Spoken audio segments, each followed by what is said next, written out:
Les bourses européennes continuent d'être extrêmement tendues, mais en hausse. Le CAC 40 progresse, il gagne 1,87% à 2949 points. Et à la clôture de Paris, l'Euro Stoxx s'adjuge 2,31% à 2083 points.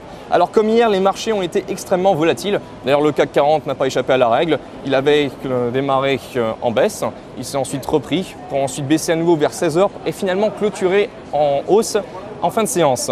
Alors la raison de cette volatilité, on le rappelle, c'est le fait que les craintes sur la dette souveraine grecque sont toujours très présentes dans l'esprit des investisseurs. Mais une annonce un petit peu rassurante est venue en ce sens de la Commission européenne. La Commission va en effet proposer des options pour pouvoir introduire des eurobonds sur les marchés. Alors les eurobonds, on le rappelle, ce sont des titres de dette européens qui mutualisent en fait les emprunts sur les marchés obligataires des différents pays de la zone euro. Pour plusieurs analystes, ces eurobonds seraient une bonne solution car ils permettraient aux pays qui sont bannis des marchés obligataires de pouvoir à nouveau emprunter, comme c'est le cas par exemple pour la Grèce.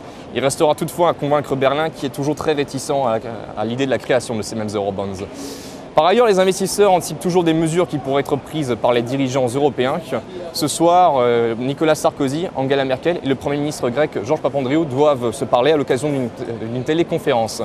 Les marchés guetteront donc les moindres signes d'une éventuelle nouvelle annonce. Du côté des valeurs, encore une fois, les banques, enfin en tout cas certaines banques ferment la marche du CAC 40. Ce matin, Moody's a dégradé d'un cran la note de crédit du Crédit Agricole et de la Société Générale. Alors certes, cet abaissement de la note avait été très largement anticipé par les marchés. Christian Noyer, au micro de RTL ce matin, Christian Noyer, c'est le gouverneur de la Banque de France, a même parlé d'une relative bonne nouvelle. Alors une relative bonne nouvelle, pourquoi? Parce qu'on s'attendait à ce que ce ne soit non pas 2 banques qui soient dégradées, mais 3.